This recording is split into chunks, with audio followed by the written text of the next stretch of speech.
ఇక చైనా జపాన్ల మధ్య ఉద్రిక్తతలు కొనసాగుతూ ఉన్నాయి. ఈ గగనతలంలో జపాన్ అండ్ చైనా యుద్ధ విమానాలు ఎదురెదురు పడ్డాయి. జపాన్ యుద్ధ విమానం పైకి చైనా యుద్ధ విమానం మిసైళ్లు కూడా కురిపించిన పరిస్థితి కనిపిస్తోంది. దీని మీద జపాన్ కూడా చాలా అభ్యంతరం వ్యక్తం చేస్తోంది. యుద్ధానికి సిద్ధం అనే సిగ్నల్స్ ఇస్తున్న పరిస్థితి. ఎంజీ రావు గారు, ఎప్పుడు చాలా నెమ్మదిగా ఉండే జపాన్ చైనా విషయంలో ఎందుకు అంత దూకుడుగా వెళుతోంది?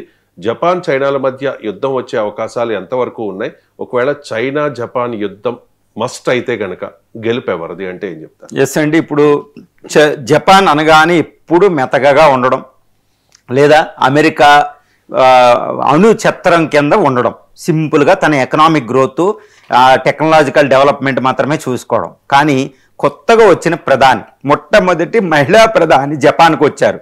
ఆవిడ పేరే తనాయ్ తకాచి. ఈవిడ ఏంటంటే చాలా అగ్రెసివ్గా ఉంటున్నారు. ఎందుకంటే చైనా ఆగడాలు అక్కడ మితిమీరిపోతున్నాయి అనమాట. ఎప్పుడు తైవాన్ ఆక్యుపై చేసుకోవడామా అనుకుంటూ ఈ సౌత్ చైనాలో డాటెడ్ 5 లైన్ 10 లైన్ అని పెట్టేసి మొత్తం స్ప్రాట్లీ ఐలాండ్ నుంచి మొత్తం ఫిలిప్పైన్స్ మొత్తం తీర ప్రాంతాలన్నీ నాదే అంటది. 10 దేశాలతో తగవు. మొత్తం సౌత్ చైనా సీ అంతా నాదే అంటుంది. అదేవిధంగా ఈస్ట్ చైనా సీలో ముఖ్యంగా అక్కడ ఉండే ప్రాంతాలు ఏంటంటే జపాన్ ఉంటుందండి. జపాను ఫిలిప్పైన్స్ నార్థన్ పార్ట్ ఉంటుంది. ఆ ప్రాంతంలో ఒకినోవా అనే ఐలాండ్ ఉంటుంది. ఈ ఒకినోవా అనేది అమెరికా దళాలు ఎక్కువ ఉంటాయి. దాని కింద ఇంకొక ఐలాండ్ ఉంటుంది, దాన్ని కిక్యూ అని. దీని మధ్యన ఒక వివాదం నడుస్తుంది జపాన్కి చైనాకి రెండో ప్రపంచ యుద్ధం నుంచి. ఈ ప్రాంతంలో ఒకినోవా ఐలాండ్ దగ్గర నిన్న ఈ చైనాకి సంబంధించిన J-15 బాంబర్స్ ఆ యుద్ధ విమానాలు పైన వెళుతున్నాయి. ఇది తన లియోంగ్ ఎయిర్ క్రాఫ్ట్ నుంచి పైకి వెళ్తున్న అంతర్జాతీయ జలాల్లోనే ఈస్ట్ చైనా సీలో. జపాన్ నుంచి F-15 ఫైటర్స్ అవి వచ్చినాయి వీటిని పరిశీలించడానికి. ఇక్కడ ఏం జరిగిందంటే చైనా ఆల్మోస్ట్ ఒక మిసైల్ని ప్రయోగించేసింది. అంటే అతివైపు యుద్ధ విమానాలను పేల్చేయడానికి ఫస్ట్ ఒక మిసైల్ని ప్రయోగించేటప్పుడు ఉపయోగించేదే ఈ రాడార్ లాకింగ్ అంటారు.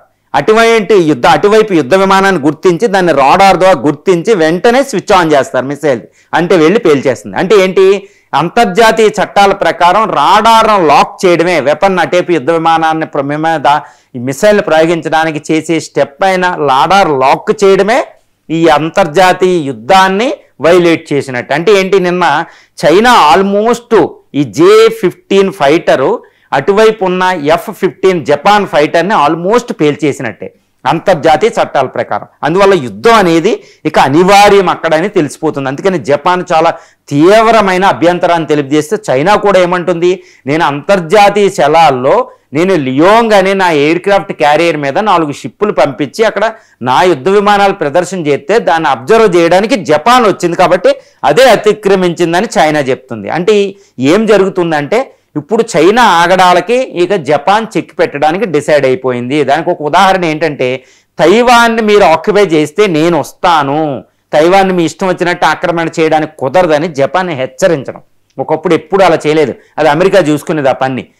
జపాన్ అతిక్రమించి వార్నింగ్ ఇచ్చి చైనాకి తన యొక్క ఒకినావా ఐలాండ్ దగ్గర తైవాన్ రక్షణకు కావాల్సిన మిసైల్స్ని పెట్టింది. అది అంటే ఇప్పుడు చైనా వెళ్ళి తైవాన్ మీదకి వెళితే ఆక్రమణకి వెళ్తే జపాన్ తన మిసైల్స్ ద్వారా తన షిప్పుల్ని ఎయిర్ క్రాఫ్ట్లు పేల్చేస్తానమాట. అంటే తైవాన్ రక్షణకి జపాన్ రంగంలో దిగేసింది. ఇది తట్టుకోలేని చైనా వెంటనే నువ్వెవరు రంగంలో దిగడానికి తైవాన్ అనేది నాది పార్ట్ అని వస్తుంది. కాబట్టి అక్కడ యుద్ధం అనివార్యం అనేది తెలుస్తుంది. తర్వాత కిమ్ జాంగ్ ఉన్ ఉత్తర కొరియా, ఇప్పుడు అతని దేశానికి ఏదీ లేదు, కేవలం అణ్వాయుధాలు మాత్రం షోకేజ్ చేసుకుని భయపెట్టే బతకడం. ఇప్పుడు ఈ కిమ్ జాంగ్ ఉన్ రంగంలో చైనా తరపున వస్తారు. ఇప్పుడు వెంటనే చైనా జపాన్ల మధ్య ఈ వివాదం రాగానే వెంటనే రష్యా కూడా రంగంలో దిగి తన ఈ షిప్పుల్ని ఎయిర్ క్రాఫ్ట్ని అక్కడ పహారాగా పంపడం జరిగింది. అంటే ఏంటి, చైనా, ఉత్తర కొరియా, రష్యా ఒక పక్షాన ఈ 3 దేశాలు అక్కడ ఉన్నాయి. మరి అటుపక్షాన జపాన్ తరపున ఎవరు ఉన్నారంటే south Korea, Philippines, United states of America. గుర్తుపెట్టుకోవాలి. అంటే ఏంటి, ఇటు రష్యా, చైనా, ఉత్తర కొరియా ఒక పక్షాన ఉంటే ఇటు ఇరాన్ కూడా ఇంకా ఆ పక్షాన ఉంటే అటుపక్షాన ఉన్నది అమెరికా, జపాన్, దక్షిణ కొరియా, ఫిలిప్పైన్స్, ఇంకా సౌత్ ఈస్ట్లో ఉన్న కొన్ని దేశాలు. అంటే ఇప్పుడు ఈ దేశాల మధ్య ఎవరు గెలుస్తారు యుద్ధం అంటే, ఈ యుద్ధం అంటూ వస్తే 3వ ప్రపంచ యుద్ధం అండి. మూడో ప్రపంచ యుద్ధం ఇక్కడ ఏదో ఇజ్రాయెల్ దగ్గర వస్తుంది, ఇండో పాకిస్తాన్ దగ్గర వస్తుంది, వెనిజులా వస్తుంది, యూరోప్ దగ్గర వస్తుంది, ఇది అందరూ అనుకుంటారు. కానీ ఎక్కడా ప్రపంచంలో మూడో ప్రపంచ యుద్ధం రాదు. మూడో ప్రపంచ యుద్ధం వచ్చేది కేవలం చైనా జపాన్ దగ్గర ఉన్న దక్షిణ చైనా పసిఫిక్ మహాసముద్రంలోనే వస్తుంది. ఎందుకంటే ఆర్థిక అభివృద్ధి అక్కడే కేంద్రీకృతమైంది. చైనా కేంద్రంగా పాలిటిక్స్ జరుగుతున్నాయి కాబట్టి అక్కడే మూడో ప్రపంచ యుద్ధం వస్తుంది. ఇది గుర్తుపెట్టుకోవాలి. ఇందులో తిరుగులేని విషయాన్ని నేను చెప్తున్నా. కాబట్టి అక్కడ యుద్ధం అనివార్యం. మరి ఎవరు గెలుస్తారు అంటే ఇప్పుడు ఒకటే చెప్తున్నానండి, జపాన్ అంటే ఏదో చిన్న దేశం కాదు. ఇటు చైనా అనేది చాలా పెద్ద ఆర్థిక వ్యవస్థ, చాలా పెద్ద military army, second largest army. ఇప్పుడు రష్యా అనేది సెకండ్, థర్డ్ ప్లేస్లో చైనా ఉంటుంది, ఫస్ట్ ప్లేస్లో యునైటెడ్ స్టేట్స్ ఆఫ్ అమెరికాకు ఉంటుంది. యునైటెడ్ స్టేట్స్ ఆఫ్ అమెరికా వెనకాల ఎవరు ఉన్నారంటే ఏదో జపాన్ దక్షిణ కొరియా కాదండి, ఎంటైర్ 27 కంట్రీస్ నాటో దేశాలు ఉన్నాయి, ఫ్రాన్స్, బ్రిటన్, జర్మనీ ఇలాంటి దేశాలు. అంటే అమెరికాకున్న పవర్ అనేది చాలా పెద్దది. కానీ చైనా రష్యాకి పవర్ ఎంత ఉన్నా కానీ ఇక్కడ మూడో ప్రపంచ యుద్ధం వస్తే మ్యూచువల్ అష్యూర్డ్ డిస్ట్రక్షన్ వస్తుంది. అణ్వాయుధాలు ఉన్నాయి కాబట్టి, హైడ్రోజన్ బాంబులు ఉన్నాయి కాబట్టి, న్యూట్రాన్ బాంబులు ఉన్నాయి కాబట్టి, ఇంత విపత్కర పరిస్థితి ఉన్నాయి కాబట్టి ఈ భూప్రపంచం నాశనం చేసే యుద్ధం అక్కడ జరగబోతుంది. అందువల్ల విన్నర్స్ ఎవరో ఉండరండి. కానీ పై చేయి మాత్రం యునైటెడ్ స్టేట్స్ ఆఫ్ అమెరికా, జపాన్దే ఉంటుంది. మరి ఇండియా ఎవరి పక్షాన వెళ్తుందంటే తప్పనిసరిగా ఇండియా అనేది ఈ అమెరికా పక్షాన ఉంటుంది, తటస్థంగా ఉంటుంది. కానీ అమెరికా వైపే ఉంటుంది. ఎందుకంటే క్వాడ్ ఉంటుంది, అక్కడ జపాన్ ఉంటుంది. ఎప్పుడు చైనాకి మనకి ఎగ్నెస్ట్ కాబట్టి, చైనా వల్ల, అక్కడ రష్యా కాదండి, చైనా వల్ల మనం తటస్థంగానైనా ఉండాలి లేదా అమెరికా వైపు ఉండాలి. అంతేకాని చైనా వైపు వెళ్ళడం అనేది అసంభవం. కాబట్టి యుద్ధం అంటూ వస్తే చైనా అమెరికాల మధ్య, చైనా జపాన్ల మధ్య వస్తే పై చేయి మాత్రం అణ్వాయుధాలు ఉపయోగించకపోతే గెలిచే దేశాలు అమెరికా, జపాను, ఫిలిప్పైన్స్లే చైనా మీద. అంతేకాని చైనా గెలవడం అనేది అసంభవం. ఎందుకంటే కేవలం యుద్ధ ఆయుధాలే కాదండి, అక్కడ అలయన్సెస్, ఫ్రెండ్షిప్ అనేది ఇంపార్టెంట్. అమెరికాకి ఫ్రెండ్షిప్ ఎక్కువ. అందుకే చైనా ఆర్థిక వ్యవస్థ ప్రపంచంలో అతిపెద్దది అయినప్పటికీ చైనా రూలింగ్ అనేది ప్రపంచంలో లేదు. ఎందుకంటే దానికి ఫ్రెండ్స్ తక్కువ. అమెరికా అనేది ఆర్థిక వ్యవస్థ ఇప్పటికీ పెద్దగా ఉన్నాయి. ఎందుకు ఆధిపత్యం ఉంటుందంటే దానికి ఫ్రెండ్స్ ఎక్కువ అండి. ఎందుకంటే అది డెమోక్రటిక్ సిస్టమ్ ఉంటుంది, ట్రాన్స్పరెంట్ సిస్టమ్ ఉంటుంది.